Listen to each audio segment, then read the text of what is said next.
कबीर परमात्मा के अपने आप उदाहरण देकर कहते हैं कि कबीरा वैद बुलाइया पकड़ के देखी बाँ, और वैद न वेद न जाने ही मेरा करक कलेजे माँ।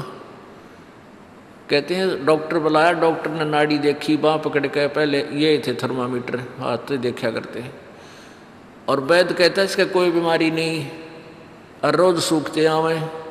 कहते हैं कबीरा वैद बुलाइया पकड़ के देखी बाँ, और वैद न वेद न जाने ही मेरा करक कलेजे माँ। उस परमात्मा की और यहाँ के दुखों का जो दुख है, यहाँ के दुखों को देख देख कर कुत्ते ने देखे खाज कि तो कीड़े पड़ रहे उसके हैं, किसी खाज लग रही है। ये भी पहले आप जैसे अड़े चौड़े हो कांडे थे और बढ़िया बढ़िया सूट गाड़ के चल रहे थे, भक्ति करी को नाच बिरान माटी करवा ली। तो ये बातें उनको तुरंत याद आने लग जाएंगी जिनकी आंखों का मोतिया बिंदु का ऑपरेशन हो गया, अर्थात जिनको तत्व ज्ञान हो गया। अब तो हम देखते हैं कुत्ते हैं, गधे हैं, सुअर हैं, बैल है, जोड़ रखा गाड़ी में भर रखा सामान, चलता नहीं था, दे लट्ठा गद्दा गधोरी उस पर।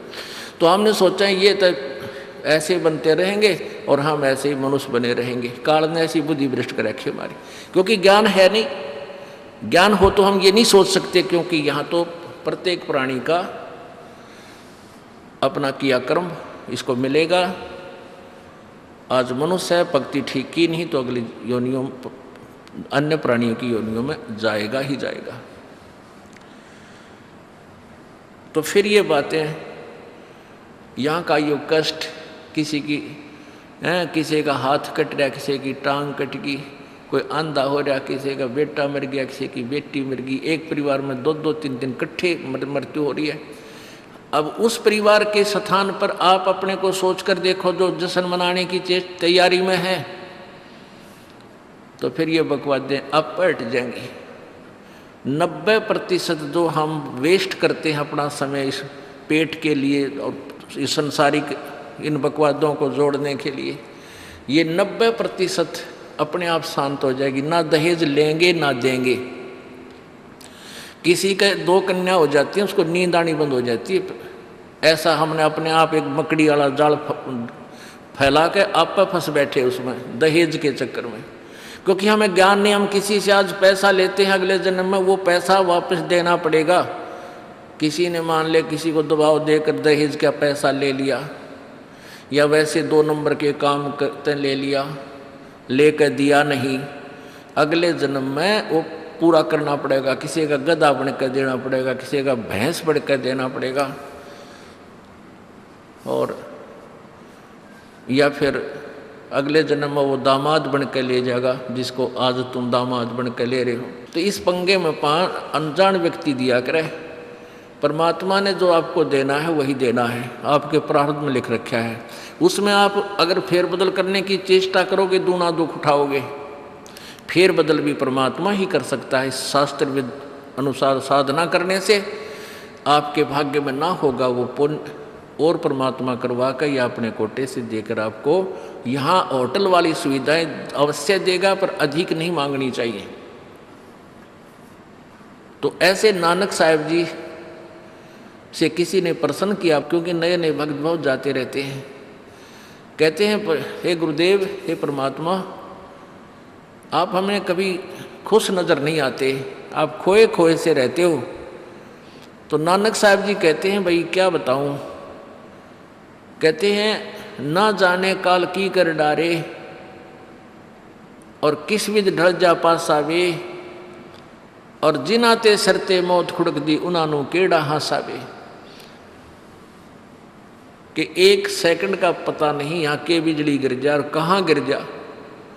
जैसे सन 2000 की बात है, पूरा भारतवर्ष गणतंत्र दिवस 26 जनवरी मना रहा था। उधर से गुजरात के अंदर एक जबरदस्त भूकंप आ गया। लाखों व्यक्ति अपने ही मकानों के नीचे जो 3-3 4-4 मंजिल के सारा जीवन पीढ़ी 2 पीढ़ी लाख का बनाकर उसमें जश्न मना रहे थे, उन्हीं के नीचे दब के और लाखों व्यक्ति मर गए। सुबह सुबह का समय, छुट्टी का दिन, और सारे घर में सेट थे। काल ने किसा दाव लगाया। तो यहाँ परमात्मा कहते तुम तो बालक हो, बालक कति डरते नहीं जरा से भी। डर जब हो जब आपको ज्ञान हो, और ज्ञान हो सत्संग से। सत्संग मान का समय नहीं कि तो और बकवाद हो रही हो, देख लो दुनिया इकट्ठी हो जा। और यहाँ कितने भक्त आ पाते हैं, जो आ पाते हैं वो बहुत महान और पुण्य आत्मा है। उनके पिछले संस्कार इतने ज़बरदस्त हैं कि उनको प्रेरित करके लाते हैं, परमात्मा की रजा होती है उनके ऊपर। तो क्या बताते हैं, न जाने काल की कर डारे, और किस विध ढल जा पासावे, और जिना ते सरते मौत खुड़क दी, उन्होंने केड़ा हासावे। अब फिर पूछते हैं क्या प्रभु आप सदा ऐसे ही रहते हो? प्रश्न किया किसी ने नानक जी से। नानक साहब ने कहा कि भाई मुझे भी खुशी होती है, लेकिन वो खुशी हम ऐसे प्रकट नहीं करते जैसे अनजान लोग करते हैं, नाचे कूदो या हा हा हा दांदरे काटे। नहीं, अंदर ही होता रहता हमारे जो कुछ होता है। कहते हैं साध मिले साड़ी शादी होंदी, साध मिले साड़ा शादी होंदी, और विछड़ जा दिलगिरी वे, अखदे नानक सुनो जहाना मुश्किल हाल फकीरी वे। कि तुम भक्तजन जब आते हो मेरे पास सत्संग सुनने के लिए, और जो उपदेश ले चुके हैं, और फिर वो सारे के सारे रह रह कर मेरे पास आ रहे हैं, तो मुझे बहुत खुशी होती है। उस दिन हमारे विवाह होता है, शादी होती है, समागम होता है, चहल पहल होती है। और जब तुम चले जाते हो, विछड़ जाए दिलगिरी वे, तुम चले जाते हो जब मुझे दुख होता है। क्यों होता है कि तुम काल के उसमें पहुँच चले जाते हो, क्योंकि भक्त कम होते हैं और काल प्रेरित व्यक्ति ज़्यादा होते हैं। मुझे ये डर लगा रहता है कि कहीं ये भोली आत्मा उन काल के दूतों का ना फंस जा, और उनकी बातों माँ के भक्ति ना छोड़ दे, इनकी दुर्गति ना हो जा। जब तुम ठीक ठाक वापस आ जाते हो सभी, तो मेरी आत्मा खुश होती है। उस दिन मेरी खुशी का कोई ठिकाना नहीं होता, लेकिन वो होती है अंदर ही अंदर, लोग दिखावा नहीं होता। साध मिले साड़ शादी होंदी, और विछड़ जा दिलगिरी वे, अखदे नानक सुनो जहाना मुश्किल हाल फकीरी वे। भाई कहते हैं भक्ति करना बहुत मुश्किल है। मुश्किल इन काल के दूता ने बना दी, जनता ज्ञानहीन कर दी। जो भक्ति नहीं करते वो तो सीधे काल के जाल में हैं ही। जो भक्ति करने की चेष्टा करते हैं तो किसी का तो पति लाठी ठाए पाओगा, तो उसके पति ने कोई और इंजेक्शन ला जाएगा। यो कि होया भाई हम भी तो नाम ले रहे हैं, हम वहाँ जाते हैं, हम तो 6 महीने साल में कभी कभी जाते हैं, और आप कहते हैं 10वें दिन भाग लेते हैं। तो भगत ने नाम ना ले रखा तो वो परेशानी पैदा करेगा ही करेगा। किसी की पत्नी ने नाम नहीं ले रखा, भगत ने ले रखा है, तो वह सींग पिनाए पावेगी। किसी के कहने सुनते जानते क्या सुनी घर में होगी। काल न तक करवाना है कि किसी प्रकार ये वहाँ जाना छोड़ दें, तेरे जाल में फंसे रहें। इसका तो पूरा प्रयत्न रहेगा। लेकिन पुण्यात्मा यु ज्ञान रूपी ढाल आपको इसलिए दी जाती है कि अपना बचाव करो, और भक्ति मत छोड़ना चाहे कुछ भी हो। आप पुण्यात्माओं अपने घर के काम में, ठीक है, पति पत्नी बच्चे सब कोई कार्य करना है तो सब मिलकर सलाह बनाकर कर लें, बहुत अच्छा होता है। उसमें कोई हानि लाभ भी हो जाती है तो विशेष दुख नहीं होता। उसमें अवश्य राय एक दूसरे की लेकर काम कर लेना चाहिए। और जब आता आत्म कल्याण का समय, उसमें किसी की राय की आवश्यकता नहीं। मान लीजिए आपने नाम लेना है और आपका पति नाट्य है, तो नाट्य जागा। ये अपने जीवन का सौदा तुमने खुद सोचना होगा, इसमें किसी की राय की आवश्यकता नहीं। आपने नाम लेना, आपकी पत्नी मना करती है तो करण दे, इसमें किसी की सलाह लेने की जरूरत नहीं है, चाहे कोई राजी रहे चाहे नाराज रहे। यदि मीराबाई उस समय ये सोचती कि तेरी माँ क्या कहेगी, तेरे पिता क्या कहेगा, ये समाज क्या कहेगा, तो मंदिरों में जाती है। क्योंकि उस समय ठाकुर समाज अपनी बहन बेटियों को घर से नहीं निकलने देते थे, पर्दों में रखते थे। लेकिन मीराबाई बालक नहीं रही थी, समझदार थी वह। उसको पता था कि आज तो मैं लोक लाज कर मैं आकर भक्ति नहीं करूँगी और फिर कुतिया बनकर बाजार में आंडूंगी, कोई मेरी इज्जत का रक्षक नहीं मिलेगा। तो ये ज्ञान से ही ऐसी दृढ़ता आती है। संघर्ष किया और सफल हुई, क्योंकि मालिक के नाम पर जो संघर्ष करते हैं सच्चे दिल से हृदय से, उनकी परमात्मा मदद किया करता है। ये पिछले इतिहास देख लो। क्या बताते हैं? मात पिता सुत स्त्री आलस बंधु कान, संत दर्श को जब चले ये अटकावे आण। मात पिता सुत पुत्र को कहते हैं। स्त्री जैसे कोई बालक हैं 15, 16, 10 वर्ष के, वो माता पिता के अधीन होते हैं। और बच्चे का समझ में आ गई और माता पिता मना करते हैं तो उनके अधीन है वो। और बच्चे जवान हो गए, बूढ़ा बुढ़िया का समझ में आ गई, फिर वो बालक बाधा करेंगे, वो रोकते टोकते हैं। तीसरा दिन चल पड़ते हो, किराया कितने डावा फलाना है, यानी कुछ ना कुछ बाधा कर सकते हैं। किसी का पति बाधा कर सकता है, किसी की पत्नी बाधा कर सकती है। जब भक्ति की तरफ अग्रसर होता है या सत्संग में आने की तैयारी करता है। या फिर आलस बंधु कान, आलस माने आप ढीले गोडे छोड़ दे, फिर देखांगे इबका नहीं जाता, सर्दी घनी है, गर्मी घनी है। और या बंधु कान, लोक लाज, इनके कारण ये है भक्ति में बाधक। अब क्या बताते हैं परमात्मा? मात पिता सुत स्त्री आलस बंधु कान, संत दर्श को जब चले ये अटकावे आण। इनका अटकाया अटके नहीं, और संत दर्श को जाए कह कबीर सो संत है आवागमन नसावे। इनका अटकाया अटके नहीं, और संत दर्श को जाए यानी सत्संग में अवश्य जावे, कह कबीर सो संत है आवागमन नसाए, उसका कल्याण होगा। आज मीराबाई जी का कितनी श्रद्धा और आदर के साथ नाम लिया जाता है।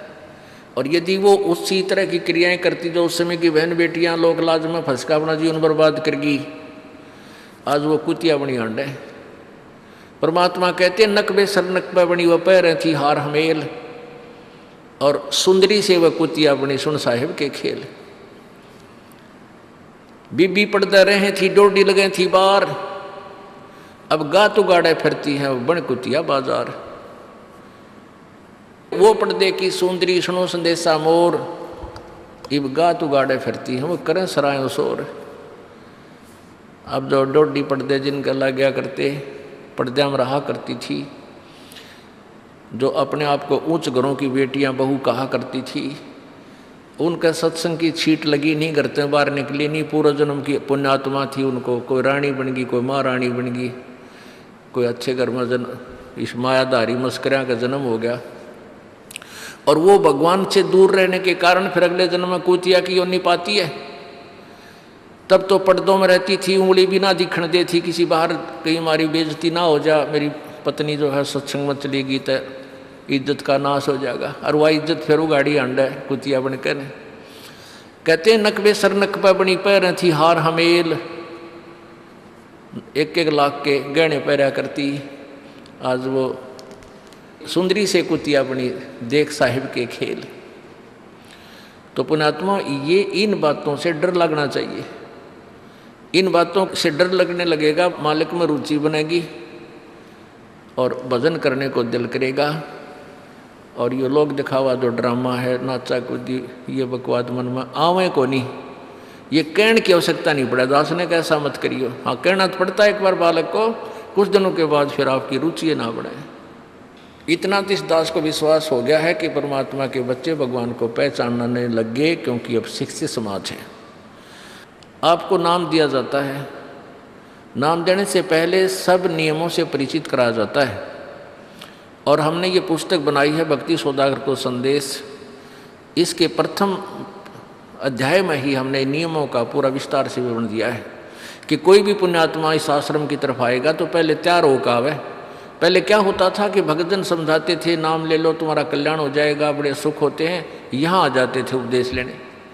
और यहाँ आकर के हम फिर उनको लिस्ट दिखाते थे, ये नियम निभाने हैं, तो बात जाते थे कि नहीं हमारा भी ये नियम नहीं नंबर। क्योंकि वो उल्टे रंग में रंगे हुए वो सारे। तो अब उनको पहले ये लिख कर दे दिया कि तुम तैयार होकर आ जाना, तुम्हारा मन मानने तो आना, क्योंकि कल्याण होगा इस मर्यादा में रहने से। तो अब ये दास देख रहा है कि अब कितना डर लगता है बहन बेटी भाइयों को, बच्चों को।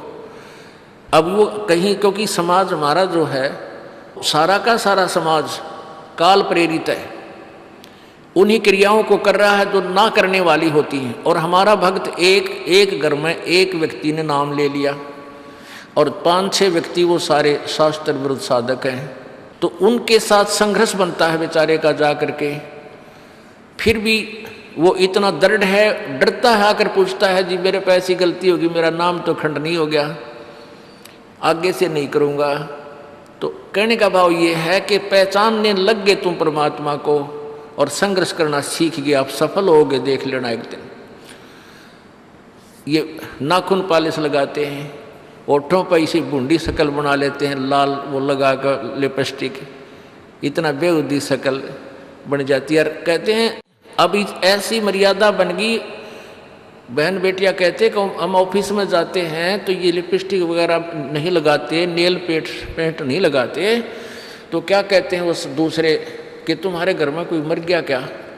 अरे थारा गजब भैया, ये बकवाद करने तो सारे जी जाओगे तुम, अकल खत्म होगी। यानी एक मर्यादा बन गई, जो ऐसे उल्टे काम ना करे उसने हे समझन लागे। निरंजन धन तेरा दरबार जहाँ तनिक नहीं न्याय विचार, सारे उल्टे काम में राजी रहे। लेकिन हमारी बेटियां अब संघर्ष करती हैं कि हाँ उनको ज्ञान हो गया, वो तो बालक हैं, कुछ भी कह सकती हैं। तो अब हम सबको बताते हैं ये ऐसा नहीं करना, क्योंकि पहले हमारा ज्ञान गाँव में ज़्यादा चला था। इस दास ने गाँव में जाकर प्रचार किया, तो वहाँ तो ये था को ना लिपस्टिक का फंड था, ना कोई नाखून पालिश लाया करती, मेहंदी मुंदी ला लेती, त्योहार वो भी मना कर दिया हमने, समझा दिया कि इसका कोई फ़ायदा नहीं है, अपना भक्ति करो। तो वो तो सब एक साधारण सी बात ही छोड़ छाड़ दी। अब शहरों में फैल गया परमात्मा का जो ज्ञान है। अब शहरों से जो बेटियां आती हैं वो सारे तो नाखुना निशी बुरे हाल तो सनाए पाओगी। और इधर बिहार में तो और बेगन हो रहा कति बुढ़ी बालक सारे लाल ये नाखुना न कति न कुसुती तरह पेंट करके लाओगे, इन्हों चमकान दे। अब इनको समझाना पड़ता है कि ये नहीं करोगे तो मान जाते हैं कि नहीं आगे नहीं करेंगे हम, क्योंकि इनकी आवश्यकता भी क्या है। भगवान ने जो कितने सुंदर नाखून पहले बना के दे रखे, इन पर क्या फायदा और बकवाद करने की। तो मालिक ने जो अंग दे रखे हैं वो बहुत अच्छे बना के दे रखे हैं, इसमें हमको फेरबदल करें, ये हमारी वो लोग दिखावा मेकअप है, इसकी हमें आवश्यकता नहीं। अब तो हम आपको बता रहे हैं, समझा रहे हैं पहली बार, फिर आप पे सियाने हो जाओगे, आपकी अब पर रुचि ना करे। जैसे नानक साहब कहते हैं, ना जाने काल की कर डारे, किस विध डल जा पासा वे, जिना के सरते मौत खड़क दी उन्होंने के डांसा वे। अब प्रसंग था कि साध मिले साड़ी शादी होंगी और भी छड़ जा दिलगिरी वे, अख दे नानक सुनो जहाना ये मुश्किल हाल फकीरी वे। तो नानक साहब क्या बताते थे कि तुम जाते हो यहाँ से सत्संग सुनकर, और वहाँ आप ऐसे समाज में जाते हो जो सब काल प्रेरित होकर के वो साधनाएं, वो क्रियाएं, वो ड्रामाबाजी करता है, जिससे मुझे डर लगा रहता है कि कहीं आपकी क्रियाएं भंग ना हो जाएं और आप काल के मुंह में चले जाओ। जब तुम वापस आ जाते हो तो मुझे बहुत खुशी होती है कि परमात्मा के बच्चे काल के जाल से बचे हुए, तो उस दिन खुश होता हूँ मैं। और तुम चले जाते हो तो मेरी एक तो वो ज्ञान कि यहाँ काल का लोक है, ना जाने कब जाना पड़ जावे, इस कारण से डर से अपनी भक्ति करता रहता हूँ। और एक तुम्हारी भी चिंता खाती रहती है कि कहीं काल के जाल में ये बालक फिर ना फंस जाए। तुम वापस आ जाते हो एज इट इज़, तो फिर मेरी खुशी का ठिकाना नहीं रहता। साध मिले साड़ी शादी होंगी, साध यानी साधु संत, ये भक्त आप साध हो, साधु माने जो साधना कर रहा है, और साधु सोए जो सीधा चाल है, यानी जो और लोग दिखावा बकवाद नहीं करता, शराब मांस तम्बाकू नहीं पीता, और मेकअप वगैरह शरीर के वापस जरूरत नहीं। कहते पति भरता भावानी चोम चटक श्रृंगार, जो पति भरता यानी जिसने केवल अपने पति से ही लगा हुआ है, फिर उसने बकवाद करने की क्या आवश्यकता है। तो कहने का भाव यह है कि हम सच्चे ढंग से जब लगेंगे फिर हमने अब तो इच्छा ना हो किसी वस्तु की। परमात्मा कहते हैं इस काया का गर्व ना करियो के काला के गोरा रे, और बिना भजन इसका कुछ काम ना आवे, चाहे एतर छड़को चारों ओर रे। ये शरीर क्या है, ये गोरा दिखा है चाहे काला किसी का, इसने थोड़ा सा छोल के देख लो, एक जैसा कोबाड़ सब में भरा पड़ा है। ये ऊपर पालिश का फर्क रखे, और इससे नाम अच्छा बूंदा मान लेते हैं। नहीं, ये चाहे काला है चाहे टेढ़ा बेढ़ा है, चाहे किसा बूंदा काना लंगड़ा है, इसमें जब भक्ति कर गया वो सफल है, और इस मेकअप में लग गया रहा वो असफल है, चाहे वो कितना सुंदर दिखता हो। तो पुण्यात्मा परमात्मा कहते ये मिट्टी है, इस मिट्टी से हमने लाभ उठाना है, इसे सोना बनाना है, भक्ति रूपी धन कमाना है, तो इसी से कमाया जाएगा। अब प्रसंग है कि झूठे सुख को सुख कहे, ये मान रहा मन मोद, ये सकल चबीना काल का, कुछ मुख में कुछ गोदी। अब परमात्मा आप बताओ, मैं आकर के बोली आत्माओं हमें जगा रही है, हमने काल के कुएं की भांग पी रखी है, यहाँ की मान बढ़ाई और इस माया की। कबीर परमात्मा कहते हैं कबीर ये माया अटपटी या त्रिगुणमयी माया, ब्रह्मा विष्णु महेश के द्वारा जो हमारे अंदर प्रेरणा कर रखी है, त्रिगुणमयी माया के विषय बता रहे हैं। कबीर ये माया अटपटी सब घट आण अड़ी, किस किस को समझाऊं ये तो कुएं भांग पड़ी। अब किस किस ने समझावा, सब एक तरह की भांग पी के एक जैसे विचार, एक जैसे बोल, एक जैसा ज्ञान इन्होंने ग्रहण किया हुआ है, और ये दास सच्चा ज्ञान सुनाता है इसका विरोध करते हैं, इसको जल्दी समझ नहीं पाते, क्योंकि इनको इस माया रूपी और अज्ञान रूपी भांग का नशा हो रहा है। तो परमात्मा कहते हैं कबीर ये माया अटपटी सब घट आण अड़ी, और किस किस न समझाऊं या तो कुएं भांग पड़ी, यानी सब ने एक जैसा ही ज्ञान ग्रहण कर रखा है, सबके एक जैसे विचार हैं। अब झूठा सुख कौन सा है, इन कार कोठियों को हम अपना मानते हैं, संतान संपत्ति को अपना मानते हैं। इसका उदाहरण आपको दे दिया। परमात्मा कहते हैं राम नाम कड़ुआ लगे और मीठे लागे दाम, दुविधा में दोनों गए भाई, माया मिली ना राम।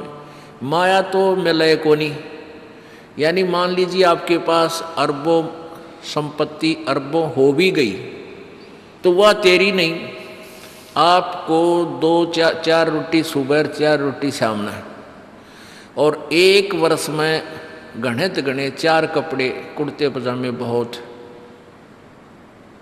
एक वर्ष में खत्म। अब पाटे को नहीं, ऐसा काम रह रहा आजकल, और 2 जोड़ी चप्पल कुर्ते जूते, और एक खाट का स्थान, एक चारपाई आ जा, गणित 2 आ जा, जितने एक परिवार एक व्यक्ति को एक चारपाई। कहने का भाव यह कि ऐसा सीमित सा मकान, इतने की आवश्यकता आपको है, और बाकी पैसा आपके पास उसने के सिर में मारोगे, क्या करोगे उसका। अब या तो कि तो बकवादा में लावेगा, कि तो शराब पीवेगा, कि तो और कोठी खरीद कर गिर देगा, उस पर कोई कब्जा कर लेगा, फिर लट्ठा मुकदमे होंगे, या कोई ले लेगा रिश्तेदार या कोई मित्र बन कर फिर दे को ना, फिर खेचा तानी रात ने नींद आओ ना, वह रखेगी बेगन में पातरे, वो माया तने जीर्ण नहीं दे। और माया तो परमात्मा कहते हैं इस जीव की सबसे बड़ी शत्रु है, जो भगवान से दूर करे।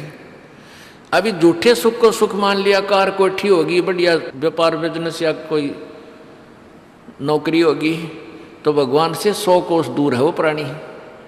कोई एक आध पुण्यात्मा इसे प्रेरणा होकर आ जाता, वो तो फॉर एग्जाम्पल होते हैं। तो परमात्मा कहते हैं इसे सुख का आग लगे जो भगवान से दूर करे। परमात्मा कहते हैं वो दुख अच्छा हमारे लिए जो परमात्मा के चरणों में हमें लगाए रखे। कबीर साहब कहते हैं सुख के माथे पत्थर पड़ो जिससे नाम रट देते जावे, और बलिहारी वो दुख जो पल पल नाम रटावे। कि हे परमात्मा इसे सुख की हमने जरूरत नहीं, जो भगवान से दूर करे। पत्थर पड़ो इसे सुख के ऊपर, और बलिहारी उस दुख के जो पल पल नाम रटावे। जैसे भक्त नाम ले रखा किसी ने, और उसको कोई पीड़ा हो जाती है, चिंता शुरू हो जाती है उसको, हे भगवान कदे कैंसर ना हो जा, हे परमात्मा कोई और ऑपरेशन ना बन जा। तो वहाँ तक जाता है जहाँ डॉक्टर के पास, और भगवान याद रह कर आता है, और वहाँ जाकर डॉक्टर करता है अल्ट्रासाउंड और एक्सरे वगैरह करके बता देता है कि आपको वैसी कोई खास बीमारी नहीं है, नॉर्मल सी है, ये दवाई लो ठीक हो जाए। उसके बाद फिर परमात्मा के गुण कितने गाता है वो। जो भक्ति से दूर हैं वो तो भूल भाल जाते हैं, उनको तो परमात्मा याद आता है, कोई ना डॉक्टर दिखे। और पुण्यात्मा जो भक्ति करते हैं उनको डॉक्टर नहीं भगवान पहले दिखाई देता है। पुण्यात्मा, आपके प्रारब्ध में, आपके संस्कार में मृत्यु है और कैंसर से है, और वो होगी, नाम ले रखा आपने, और डॉक्टर ने भी डिक्लेयर कर दिया कि कैंसर है भाई। पीछे आपको उदाहरण दिया था, एक लड़का रोहतक से, इकलौता पुत्र, और 10 साल के बाद पुत्र प्राप्ति हुई, और उस लड़के का कान में कैंसर बता दी, PGIMS रोहतक तक। उन डॉक्टरों ने फाइनल कर दिया और उसका पूरा डाटा अपने मोबाइल में नोट कर लिया कि इसका ऑपरेशन करवा ले और दिल्ली ले जा, हम नहीं कर सकते। वो रोता हुआ यहाँ आए। अब क्या है कि ये काल बड़ा उस्ताद है, थोड़ा सा सुख होते ही भगवान ने भूलन लाग जाए। वो 5 महीना में आए हमारे पास रोहतक से, जबकि आए महीना आना चाहिए था। 5 महीने में पता करा भाई कितने दिन में आए, वो 5 महीने वाला गेला। हमें भी ज़्यादा खींचातानी करें भाई इतना लेट क्यों हो गया, तो भगवान ने नहीं चाहिए तो फ़ायदा क्या होगा। ये कुदरती है, जब इस महीने 2 महीने में आपका प्रेरणा नहीं उठी, लोर नहीं उठी आने की, तो फिर भक्ति कहाँ चल रही है आपकी।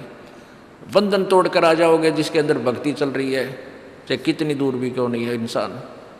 भारत में कोई दूर थोड़ा, कोई वीज़ा थोड़ा बनवाना है दोबारा आने के लिए, और वो भी नहीं आ पाते हैं, फिर भक्ति नहीं चल रही उनकी। तो फिर रो दोनों, और लड़का भी रो और उसकी पत्नी भी रो, उसका बाप भी, दोनों। वो लड़का छोटा ही था, 12-13 साल का। कहने लगे जी कैंसर बता दी, हमारा इकलौता पुत्र है। बुरा हाल, मेरी नहीं सुने, रोए रो। वहाँ बेटा बात सुनो, आप दोबारा चेक कराओ और पूरी श्रद्धा रखना मालिक में। आप दोबारा ऑपरेशन कराने से पहले चेक जरूर करा लेना, ऑपरेशन नहीं मना करता मैं, और ऑपरेशन भी मालिक की दया से सफल होया करे इसी बूंदी बीमारी का। तो उनके यह बात जच गई, जानते डॉक्टर से कहा जी इसको ऐसे, वो रिपोर्ट दिखाई, और फिर कहा जी, वो डॉक्टर ने कहा अभी मैं दोबारा चेक कर लूँगा। मालिक प्रेरणा करता है कि एक बार चेक करना पड़ेगा, मैं ऑपरेशन करने से पहले चेकिंग फिर करूँगा। दोबारा चेक किया, उसने बताया इसके कोई कैंसर नहीं है, और कान की हड्डी बढ़ा है, और 6 महीना में एक बार दिखा जाइए, आप पर ठीक हो जाइए। अब पुण्यात्माओं, अब उस परिवार को भगवान कितना प्यारा लगेगा, कितनी श्रद्धा बढ़ेगी। और आए महीने 2-2 चक्कर काटेंगे, तो इंसान तो होंगे, शैतान होंगे, तो फिर आपत्ति आओगी उन पर। भगवान से दूर होते ही फिर ये विरानमाटी होगी। तो कहने का भाव ये है कि सुख के माथे पत्थर पड़ो जो नाम हृदय ते जा, और बलिहारी उस दुख के जो पल पल नाम रटावे। संत शरण में आने से फिर आई टले बला, और जय मस्तक में सूड़ी होवा काटे में टल जा। ये मालिक की वाणी है, गलत नहीं हो सकती। इसका हम कितना लाभ उठा सकते हैं वो हमारी अपने अंतःकरण की जो है व्यवस्था के ऊपर डिपेंड करता है। हमारी कितनी भावना है, कितनी हमारी लगन है मालिक में। अब कुछ भक्त ऐसे भी आते हैं जी, हमें लाभ ना होया, पाठ भी करा लिया, जोत भी चढ़ा दी, और 3 बार आ लिया मैं, ईसा डिठोरा दिखाऊंगे, मेरा ऊपर जानो बहुत बड़ा, मुझे ही ज़्यादा आवश्यकता है, इसने कती नहीं। वो बेचारे बालक हैं, 1ली-2री कक्षा के, वो कुछ भी बोल सकते हैं, उनको ज्ञान ही नहीं। और ऐसे लाखों लोग हैं जिनको निरे सुख हो लिए। तो परमात्मा तो वही है, एक ही ट्रांसफार्मर में तो सबको कनेक्शन दे रखा है, और जिसके पंखे कूलर चल रहे हैं वो भी उसी लाइन से जुड़े हैं, और जिनके नहीं चल रहे हैं वो भी उसी लाइन से जुड़े हैं। तो उनका कोई कनेक्शन डिफेक्टिव है, उसको फिर चेक कराएं, लाइट पावर वही है। कहते हैं सतगुरु के दरबार में कमी काहे की ना, अंसा मौज नहीं पावता तेरी चूक चाकरी में। कि इस परमात्मा के दरबार में किसी चीज़ की कमी नहीं। और परमात्मा आपको बताते हैं कि यदि तुझे लाभ नहीं मिल रहा तेरी चूक चाकरी में, आपके अंदर कोई श्रद्धा में कमी है, आपकी भावना में कमी है, या आपका कनेक्शन लूज है, आपका कनेक्शन कट ऑफ हो गया, वह पावर आ नहीं रही। इस परमात्मा कबीर जी के शब्दकोश में असंभव शब्द नहीं है। इस कबीर परमेश्वर की डिक्शनरी में इम्पॉसिबल वर्ड नहीं है, ये वो भगवान है।